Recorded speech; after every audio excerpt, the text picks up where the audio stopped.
little girl, what's your rush? You're missing all the flowers. Elon Roberts, I played the wolf. Emma Rogers playing the granny. Mia Lockley playing Little Red Riding Hood.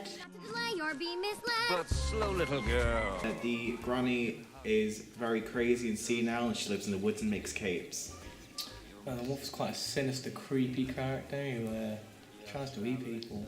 Little Red Riding Hood is, she starts off quite innocent and naive, and then after she has an encounter with the wolf, she becomes more sassy and more wiser because she wears his skins. Follow the path and never stray. Just so, little girl.